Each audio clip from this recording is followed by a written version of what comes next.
Hello guys! For today's video, ituturo ko nga sa inyo kung paano makita yung mga apps na deleted na dito sa inyong cellphone.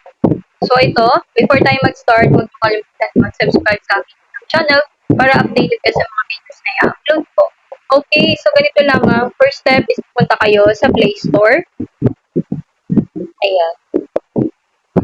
Pagkatapos, pagpunta natin dito sa Play Store, dito, nakikita ninyo sa taas yung edge o yung inyong profile. Ayan. So, i-click nyo lamang yung profile ninyo dito sa taas. Ayan. Ayan.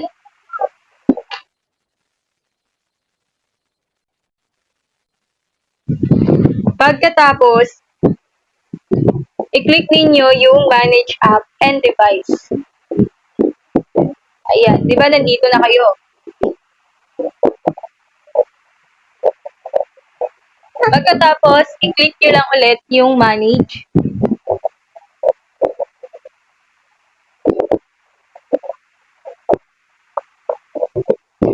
Pagkatapos guys, i-click nyo lang itong this device. Kung may check na this device, click nyo yan. Pagkatapos dito sa baba lalabas nga, this device o yung not installed.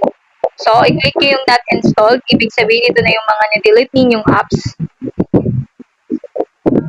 Ayan. So, ito na nga, lumabas na yung mga deleted apps natin.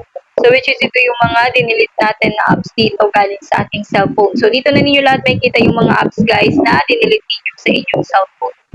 Ayan.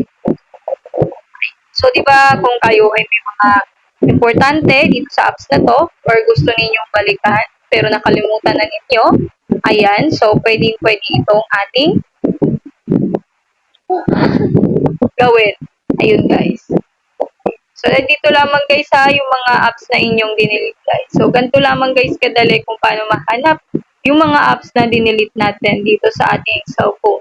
So, ayan. So, ayun lamang guys. And then, I hope na nakatulong sa inyo itong aking YouTube channel. So, ayun. So, yun guys. Don't forget to click the button bell sa baba. Ayan. At mag-like ka na rin guys. Mag-like ka na rin dyan sa baba. At mag-comment kung may mga katanungan. So, yun lamang guys, and God bless!